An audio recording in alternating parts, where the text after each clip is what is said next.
చెప్పగలరా? చెప్పలేరు. ఎందుకు చెప్పలేరు? ఆయన హోదా చూస్తూ ఉన్నారు, ఆయన వస్త్రధారణ చూస్తూ ఉన్నారు, ఆయన బాడీ గార్డ్ని చూస్తూ ఉన్నారు. కాబట్టి ఇవే మీకు కనుల విందు అయిపోతుంది. కానీ అక్కడ ఆయన చెప్పే వాక్యం ఏంటో మీకు అంటే మీకు ఏది అవసరం? విశ్వాసులకి వాక్యం అవసరం. కానీ వాక్యం గురించి మీరు ఆలోచన చేస్తున్నారా? ఆలోచన చేయట్లేదు. అందుకని ఇక్కడ యోహాను గారు చెప్పే వాక్యం మీద ప్రజలు మనసు ఉంచాలని దేవుని ఇష్టం. ఆ వాక్యమే వారి యొక్క జీవితాలను మారుస్తుంది. ఆ వాక్యమే వారిని నిత్యత్వంలో నడిపిస్తుంది. ఆ వాక్యమే ఎలా బ్రతకాలని నేర్పిస్తుంది. ఆ వాక్యమే వారి యొక్క జీవితాలకు ఆశీర్వాదకరంగా ఉంటుంది. అంటే ప్రార్థనకు వచ్చిన మీరు వాక్యము ఎలా ఉందని ఆలోచించాలి ప్రియమైన వారు. అంతేగాని మీ పాస్టర్ గారు ఎలా ఉన్నారు, వారి యొక్క గృహం ఎలా ఉంది, వారి వస్త్రధారణ ఎలా ఉంది, ఇవి ఆలోచించడం కాదు. అవి మిమ్మల్ని ఏమాత్రం కూడా రక్షించవు. కానీ ఆయన నోటి నుండి వచ్చే వాక్యము మీ జీవితాలని మారుస్తుంది. అంటే వాక్యాన్ని బోధించేటప్పుడు ఆ వాక్యం మీదే విశ్వాసం ఏమంచాలి? మనసు ఉంచాలి అనే విషయాన్ని అయితే మనం చూస్తూ ఉన్నాం. అంత మాత్రమే కాకుండా ప్రియమైన వాళ్ళని ఆయన మాట్లాడుతూ ఉన్నాడు. దేవుని యొక్క వాక్య భాగంలో యోహాను గారు చెప్పే ఆ విషయమే ప్రాముఖ్యంగా ఉండాలి. దైవ సేవకుడు చెప్పే మాటే ప్రాముఖ్యమైనదిగా ఉండాలి అనే విషయాన్ని ప్రతి ఒక్కరం కూడా గమనించవలసిన వారమే ఇట్లా మనం చూస్తూ ఉన్నాం. ఎందుకంటే యోహాను దేవుని చేత పంపబడిన స్వరము కేకానికి మనం చూస్తూ ఉన్నాం. ఏమన్నా కేక అని మనం చూస్తున్నాం. అంటే స్వరము. కేక అంటే ఏంటి? స్వరము. అంటే దేవుని చేత పంపబడిన స్వరమై ఉన్నాడు. ఎవరు? యోహాను గారు అనే విషయానికి మనం చూస్తూ ఉన్నాం. అతడు తన యొక్క సొంత మాటలను చెప్పడానికి వచ్చిన వాడు కాదు. ఆయన తన సొంత మాటలను చెప్పడానికి వచ్చిన వాడు కాదు. కానీ దేవుడు ఏది చెప్పమంటే అది చెప్పడానికి ఆయన ఈ లోకానికి వచ్చాడు. అంటే మీ పాస్టర్ గారు కూడా కాబట్టి ఆయన ఏది చెప్పమంటే అది చెప్పే పాస్టర్ గారు మీకు ఉండాలి ప్రియ సహోదరి సోదరు. అంతేగాని ఏదో కల్పన కథలు ఏదో సరదాగా అయితే ఇక్కడ ఆ మాటలు అంటే మనుషుల యొక్క మాటలు ఏమాత్రం కూడా ఎవరిని రక్షించవు అనే విషయాన్ని పరిశుద్ధ దేవునికి లేఖన భాగంలో మనం చూస్తూ ఉన్నాం. అని తన యొక్క సొంత తలంపులు కూడా చెప్పడానికి యోహాను గారు ఈ లోకానికి రాలేదు. ఆయనే ఏ విధంగా ఆలోచన చేస్తూ ఉన్నాడు? తన సొంత ఉద్దేశాలు సొంత తలంపులు చెప్పడానికి ఆయన రాడు. అతను చెప్పాలనే యొక్క విషయానికి మనం చూస్తూ ఉన్నప్పుడు మేము వాళ్ళ అంటున్నాడు. కాబట్టి దేవుని గురించి చెప్పాలని మాత్రమే దేవుడు ఆశిస్తూ ఉన్నాడు. అంటే ప్రతి సేవకుడు కూడా ఎవరి గురించి చెప్పాలని దేవుడు ఆశిస్తూ ఉన్నాడు? ఆయన గురించే చెప్పాలని ఆయన ఆశిస్తూ ఉన్నాడు.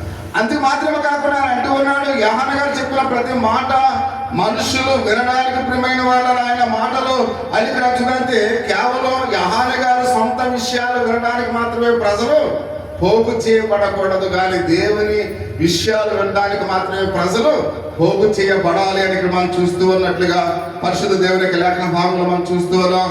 అంత మాత్రమే కాకుండా అతని యొక్క బోధలు మనుషుల యొక్క అధికారంతో కూడిన మాటలుగా ఉండకూడదు. అంటే అధికారాన్ని ఉపయోగించకూడదు. అంటే ఒక సాధారణమైన దేవుని యొక్క సేవకుడిగా ఉండాలి. కానీ సేవకుడికి ఏముండకూడదు? అధికారం ఉండకూడదు అనే విషయానికి మనం చూస్తూ ఉన్నాం. కాబట్టి తనకున్న హోదాను బట్టి ప్రజలు అతని యందు భయభక్తులు కలిగిన వారుగా ఉండకూడదు. ఒక సేవకుడు అంటే ఎలా ఉండాలి? సామాన్యమైన వాడిగా ఉండాలి. కానీ తన మాటలు అధికారముతో మాట్లాడేవాడు ఉండకూడదని పరిశుద్ధ గ్రంథంలో అయితే మనం చూస్తూ ఉన్నాం.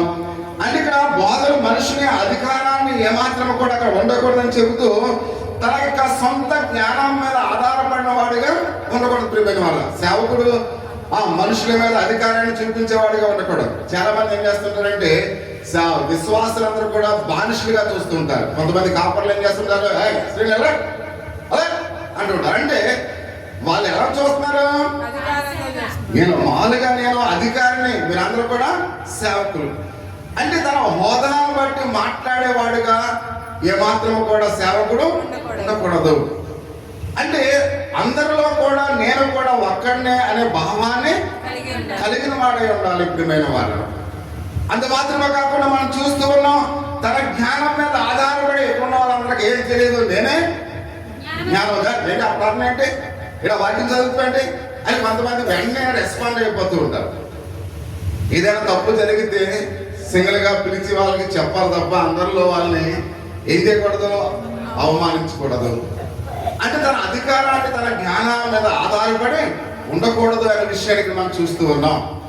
అంటే సంఘ కాపరి సంఘస్థులను సంఘ పెద్దలను ఏదో బానిసలుగా చూడకూడదు అనే విషయాన్ని పరిశుద్ధ గ్రంథంలో అయితే మనం చూస్తూ ఉన్నాం. అంత మాత్రమే కాకుండా యోహాను సందేశంలో ఉన్న అధికారము లేక జ్ఞానము దేవుని చేత సంబంధించింది కాదు అనే విషయానికి మనం చూస్తూ ఉన్నాం. అంటే అతనికి ఉన్న అధికారం అయితేనేమి, అతనికి ఉన్న జ్ఞానం అయితేనేమి అది దేవుని నుండి వచ్చినదే కాదు అని పరిశుద్ధ గ్రంథంలో అయితే దేవుని యొక్క వాక్య భాగంలో మనం చూస్తున్నాం. ఈ రోజు కూడా యేసుక్రీస్తు వారి కొరకు అనేకమైన మార్గాలను సిద్ధపరుస్తూ ఉన్నాం. దేవుని యొక్క దూతలను ఆయన ఇంకా పంపుతూనే ఉన్నాడు. ప్రియమైన వారు, అక్కడ యోహాను గారిని ఎలా పంపించాడు, ఈ స్టిల్ ఇప్పుడు కూడా అనేక మంది దూతలను కూడా దేవుడు ఏం చేస్తున్నాడు, పంపిస్తూ ఉన్నాడు. అంత మాత్రమే కాకుండా ఆయన అంటున్నాడు, మనుషులందరూ కూడా హృదయాల్లోకి ఆయన జీవించాలని ఆయన ఆశ కలిగి ఉన్నాడు. ప్రతి వారి యొక్క హృదయంలో యేసయ్య ఉండాలని ప్రభువు ఆలోచిస్తూ ఉన్నాడు. అంటే మీ యొక్క హృదయంలోనికి ఆయన ఉండాలి. అందుకని మీ హృదయంలో ఈయన ఉండకూడదు. ప్రియమైన వారు, మీ పాస్టర్ గారు ఉండకూడదు. మీ హృదయాల్లో ఎవరు ఉండాలి, ఆయన ఉండాలి. అంటే ఆయన ఉండాలంటే పాస్టర్ గారు ఎవరి వైపు చూపించాలి, తన ప్రతి మాట ఆయన యేసుక్రీస్తు వారిని చూపించాలి. ప్రతి పని కూడా యేసయ్య ఆయన మీకు కనపడాలి. ప్రియమైన వారు, అంటే అంతేకాని పాస్టర్ గారు మీకు కనిపించకూడదు. అంటే మీ హృదయాలలో యేసయ్య ఉండాలని యేసయ్య అక్కడ ఆశపడుతూ ఉన్నాడు.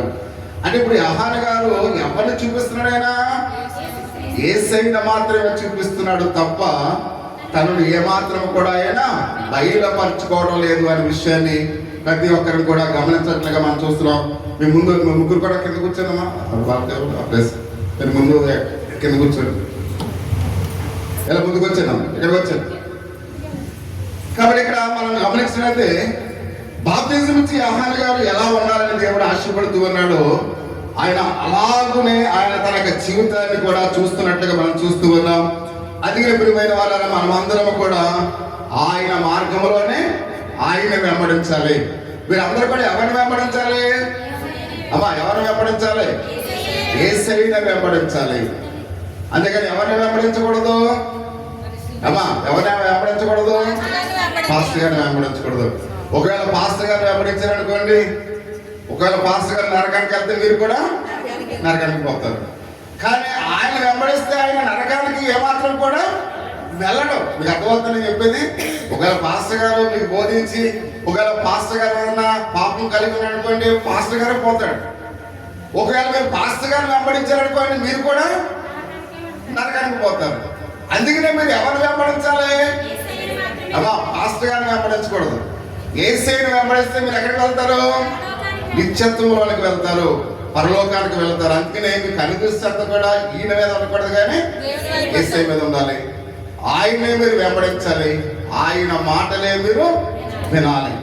అందుకనే ప్రతి విషయంలో కూడా దేవుని యొక్క వాక్య భాగంలో మనం చూస్తూ ఉన్నాం. ఎందుకంటే ఆయన మాట్లాడుతూ ఉన్నాడు, అయితే నిత్య జీవానికి వెళ్ళే మార్గము యేసయ్య మాత్రమే, సేవకుడు కాదు. ప్రియమైన వాళ్ళరా, యేసయ్య మాత్రమే నిత్య మోక్షానికి నడిపించేవాడు. ఆయన మాత్రమే మనము వెంబడించవలసిన వారమైనట్లుగా పరిశుద్ధ గ్రంథంలో అయితే మనం చూస్తూ ఉన్నాం. అంత మాత్రమే కాకుండా ఆయన రాక సత్య రక్షణ జ్ఞానాన్ని మనము వినవలసిన వారమైనట్లుగా మనం చూస్తూ ఉన్నాం. అంటే బైబిల్ జ్ఞానం గురించి దేవుని యొక్క సేవకుడు ఆలోచించేవాడుగా ఉండాలి. మీ యొక్క సేవకుడు ప్రియమైన వాడు, అంతేగాని మనుషుల గురించి ఆలోచించేవాడు కాదు, హోదా గురించి ఆలోచించేవాడుగా మీ సేవకుడు ఉండకూడదు. మీ సేవకుడు కనుదృష్టి ఎప్పుడు కూడా నా సంఘానికి నేను ఏం బోధించాలని ఒక ఆలోచనతోనే ఉండాలి. ప్రియమైన వాడు, అంటే సంఘానికి బైబిల్ యొక్క సత్యాన్ని బోధించేవాడుగా మీ యొక్క సేవకుడు ఉండాలి అనే విషయాన్ని ప్రతి ఒక్కరికి కూడా ఆలోచించవలసిన వారమైనట్లుగా పరిశుద్ధ గ్రంథంలో అయితే మనం చూస్తూ ఉన్నాం. అందుకని ఆయన అంటూ ఉన్నాడు, దేవుని యొక్క చూస్తే అయితే దేవుని యొక్క దూతలైన వాళ్ళు ఎల్లప్పుడూ కూడా బైబిల్ జ్ఞానాన్ని కలిగి ఉండాలని మనం చూస్తూ ఉన్నాం. యేసు కొరకు మార్గాన్ని ప్రియమైన వాళ్ళ తన కొరకు ఆలోచించేవాడు అయితే ఎలా సిద్ధపరుస్తాడు అంటే దేవుని కొరకు ఆలోచించేవాడు దేవుని కొరకు ఏం చేస్తాడు, మార్గాన్ని సిద్ధపరుస్తాడు. మనకి ఇంటికి వచ్చే అతిథిగా వచ్చేవాడు ఎలాంటి వాడు మనం తెలుసుకుంటే తనకు ఎలా మర్యాద చేయాలో మనకి తెలుస్తుంది. ఆ వచ్చిన వాడు ఎవరో మనకు తెలియకపోతే తన యొక్క ఇష్టాలని, తన యొక్క ఆ మామూలుగా తన యొక్క స్థితిగతులు మనకు తెలియకపోతే అతను మనం ఏమో ఇక్కడ చూడండి, నిన్న అమ్మ నావే ఉంటున్నారు డాక్టర్ గారు నా ముందు నుంచి వెళ్ళిపోతున్నాడు. ఆయన మనకి ఎందుకు నేను కాలు మీద కాలేసి కూర్చున్నా. తీరా తర్వాత ఆయన పిల్లలు తీసుకెళ్తుంటే ఆయన ఎవరన్నారు, ఈయన డాక్టర్ గారు ఉన్నారు. వెంటనే వేసి నిలబడి అయ్యా నమస్తే అన్న. అంటే మనం ఆయన ఎవరో మనకు తెలియకపోతే మన ఇష్టానుసారంగా మనం ఉంటాం. అంటే మనము కూడా అంటే దేవుని యొక్క సేవకుడు ఆయన గురించి మీకు తెలియదు, సేవకుడికి తెలియదు అనుకోండి. యేసుక్రీస్తు వారి గురించి సేవకుడికి పెద్ద ఏదో రాని మాటలో తెలుసు అనుకోండి, ఆయన గురించి మీకు చెప్పడానికి అవకాశం ఉంటుందా? ఉండదు. అంటే ఇక్కడ ఉన్నవాడు ఎవరి గురించి తెలుసుకోవాలి? యేసయ్య గురించి తెలుసుకోవాలి. 66 పుస్తకాలు కూడా తెలిసి ఉండాలి. 66 పుస్తకాల్లో దేవుని యొక్క సందేశం ఎరిగిన వాడే ఉండాలి. 66 పుస్తకాల్లో ఉన్న హిస్టరీ అంతా కూడా తెలిసిన వాడే ఉండాలి. 66 పుస్తకాల్లో ఉన్న ఆ కాలాన్ని, ఆ యొక్క సమయాన్ని తెలిసిన వాడే ఉండాలి. అంటే కేవలం ఏదో బైబిల్ తెలిస్తే కనుక సంఘ కాపరి కాదు ప్రియమైన వాడు. ఎంత తెలిసిన వాడు మాత్రమే యేసయ్య గురించి మీకు చెప్పగలడు. కాబట్టి ఆయన ఎలా పరిచయం చేయాలో ఆ యొక్క సంఘ కాపరికి తెలియకపోతే ఏమాత్రం కూడా మీ జీవితాల్లో ఎటువంటి ఉపయోగకరము ఉండదు. అందుకనే ప్రియమైన వాడు యోహాను గారు దేవుని మార్గాన్ని సిద్ధపరచడానికి యోహాను గారిని దేవుడు ఎందుకున్నాడంటే, అక్కడ యోహాను గారు తన సొంత విషయాల గురించి ఆలోచించేవాడు కాదు. ఎల్లప్పుడూ కూడా దేవుని మార్గాన్ని ఆయన సిద్ధపరిచేవాడిగా ఉన్నాడు అనే విషయాన్ని పరిశుద్ధ గ్రంథంలో చాలా తెల్లగా చెప్పబడుతున్నట్లుగా మనం చూస్తూ ఉన్నాం. అందుకే ప్రియమైన వాళ్ళకి ఈ విషయాన్ని లోక సంబంధమైన విషయాలు ప్రాముఖ్యమైనవి కాదు. అందుకనే ఈ వస్త్రధారణ, తన వేసుకుంటున్న యొక్క జుట్టు, లేదా ఆయన తినే ఆహారము, ఆయన నివసిస్తున్న గృహము, ఇవన్నీ కూడా భూ సంబంధమైనవి. అంటే అందుకని ఆయన దేని గురించి ఆలోచించలేదు, భూ సంబంధమైన వస్త్రధారణ గురించి ఆయన ఆలోచించడం లేదు. అంటే తన కనుదృష్టి అంతా కూడా పర సంబంధమైనదిగా ఉంది.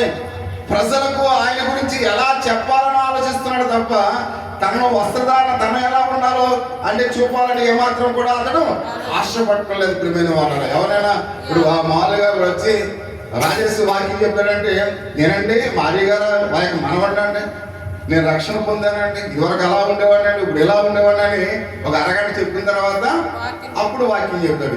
ఈ అంతా కూడా మనకు అవసరమా? ఇదేమన్నా మమ్మల్ని రక్షిస్తుందా? అంటే వాడికి ఇచ్చిన గంట సమయంలో అరగంట ఏం చేస్తాడు? తన గురించి చెప్పుకోవడం మనం చూస్తూ ఉంటాం. ఇది అవసరమా? అవసరం కాదు. అంటే ప్రియ సహోదరుడు ఒకసారి ప్రతి ఒక్కరిని కూడా ఆలోచించి, అంటే భూ సంబంధమైన వాటి మీద మన మనసు పెట్టకూడదు. అంటే యోహాను గారు కూడా భూ సంబంధమైన వాటి మీద ఏమాత్రం కూడా ఆయన మనస్సు పెట్టడం లేదు అనే విషయాన్ని చాలా ఖచ్చితంగా ఆయన చెబుతున్నట్లుగా మనం చూస్తూ ఉన్నాం. ఎందుకంటే ప్రియమైన వాళ్ళ మనం చూస్తూ ఉన్నాం కొంతమంది